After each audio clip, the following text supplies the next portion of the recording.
स्वागत है आप सभी का हरियाणा भारत में। मैं हूं जबार खान। हरियाणा भारत एक ऐसा डिजिटल प्लेटफॉर्म जहां पर आपको मिलती है प्रदेश की हर खबर सबसे सटीक और सबसे बेहतर अंदाज में। चलिए बुलेटिन की शुरुआत करते हैं।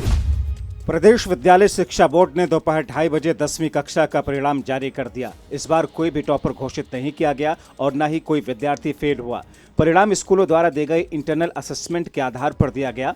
वहीं ओपन और प्राइवेट के आवेदन करने वाले बच्चों का परिणाम होल्ड कर दिया गया। इसके अलावा उन बच्चों का नतीजा भी रोक लिया गया जिनके इंटरनल असेसमेंट के नंबर बोर्ड को नहीं मिले। प्रदेश विद्यालय शिक्षा बोर्ड ने सीबीएसई के तर्ज पर 10वीं कक्षा का परिणाम घोषित किया है। गुरुवार को दिन भर बोर्ड में अधिकारियों की बैठक हुई। इसके बाद देर शाम फैसला लिया गया। इस बार 10वीं कक्षा में कुल 3,18,373 बच्चों ने आवेदन किया था। आवेदन करने वाले 11,628 बच्चे ऐसे थे जिनके कंपार्टमेंट थी। इन सभी को बोर्ड ने पास करके प्रमोट कर दिया। प्रदेश सरकार ने कोरोना वैक्सीनेशन को लेकर के एक बड़ा फैसला किया है। आपको बता दें कि प्रधानमंत्री मोदी ने परिवार का मुखिया होने के नाते सभी को मुफ्त वैक्सीन लगवाने की घोषणा की है। इस घोषणा को फॉलो करते हुए गृह और स्वास्थ्य मंत्री अनिल विज ने कहा कि अब प्रदेश में 45 प्लस और 18 प्लस की वैक्सीन के बीच की दीवार को समाप्त किया जाता है। अब 45 प्लस या 18 प्लस का कोई फर्क नहीं रह गया। सभी को मुफ्त में टीका लगाया जाएगा। निजी अस्पतालों की व्यवस्था अलग है, जिससे प्राइवेट अस्पतालों में वैक्सीन लगवानी है वो वहां लगवा सकते हैं। जिसे सरकारी में आना है उन्हें मुफ्त टीका लगेगा। बल्लभगढ़ में प्रदेश के परिवहन मंत्री मूलचंद शर्मा ने दिव्यांगों के लगाए गए वैक्सीनेशन कैंप का शुभारंभ किया। परिवहन मंत्री ने कहा कि प्रधानमंत्री मोदी और मुख्यमंत्री के नेतृत्व में दिव्यांगों के लिए विशेष कैंप की शुरुआत की गई, जिसमें शहर के विकलांग लोगों को अस्पताल में आने जाने से राहत मिलेगी। उनका वैक्सीनेशन आसानी से होगा। दिव्यांगों ने इस कैंप के आयोजन पर खुशी जाहिर की। इस अवसर पर तमाम प्रशासनिक अधिकारी मौजूद रहे। देश के प्रधानमंत्री नरेंद्र मोदी जी के नेतृत्व में, प्रदेश के मुख्यमंत्री मनोहर लाल जी के नेतृत्व में दिव्यांग विकलांगों की आज जो वैक्सीन है उसकी शुरुआत करी है कि सबसे पहले उन लोगों को दिया जो बेसहारा है, जिनको बीमारी है, उनकी आज कैंप का शुरुआत करी है। और इस बात की खुशी है कि लोग शहर के जो भी लोग हैं विकलांग हैं, दिव्यांग हैं, वो लोग वैक्सीन करा रहे हैं।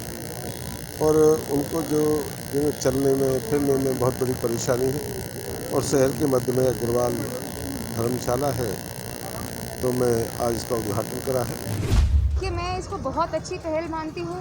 स्पेशली एबल्ड जो जनसंख्या है हमारी, उसको और एम्पावर करने की ज़रूरत है। और ख़ासकर जब हमारे पास इतने अच्छे हेल्थ ऑफिसर्स हों, जैसे कि हमारे एसएमओ साहब बहुत एक्टिव हैं। I am very proud of the health team. तो फिर मैं समझती हूँ कि कोई ना कोई अनूठी पहल ज़रूर होती रहती है। उनमें से एक पहल ये। प्रदेश सरकार द्वारा बाबा रामदेव के पतंजलि आयुर्वेद लिमिटेड निर्मित कोरोनिल की 1 लाख दवा किट को खरीदने का फैसला लिया था, लेकिन इस फैसले को पंजाब हरियाणा हाईकोर्ट में एक याचिका दायर करके चुनौती दी गई है। याची ने 2.5 करोड़ रुपए में होने वाली इस खरीद पर रोक लगाने की मांग की है। याचिका में हरियाणा सरकार और इंडियन मेडिकल एसोसिएशन को भी प्रतिवादी बनाया गया है। याचिका फरीदाबाद निवासी अभिजीत ने दायर की है, जिसमें कहा गया है कि वर्तमान में प्रदेश के मनोहर लाल सरकार को वैक्सीन, ऑक्सीजन, एंटीबायोटिक्स, विटामिन आदि उपलब्ध कराने चाहिए, लेकिन सरकार एक ऐसी दवा पर करोड़ों रुपए खर्च करने जा रही है जिसका कोई वैज्ञानिक प्रमाण नहीं है, जबकि सरकार को हर प्रदेशवासी को वैक्सीन लगाने की तरफ ध्यान देना चाहिए। पहलवान सागर धनखड़ की हत्या के मामले में रोज नए खुलासे हो रहे हैं। सागर के साथ जिस पहलवान सोनू की सुशील ने पिटाई की, वो पहली बार सामने आया।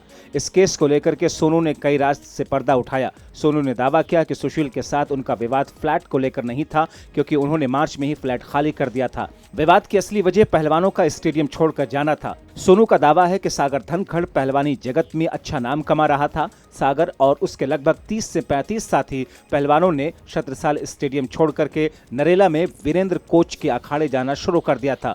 इसके लिए सुशील सागर को जिम्मेदार मानता था। इससे खफा होकर के सागर को सबक सिखाने के लिए सुशील ने बदला लिया। तो इसी के साथ हरियाणा भारत के इस बुलेटिन में अभी के लिए बस इतना ही, लेकिन प्रदेश की तमाम खबरों के लिए आप बने रहिए हमारे साथ।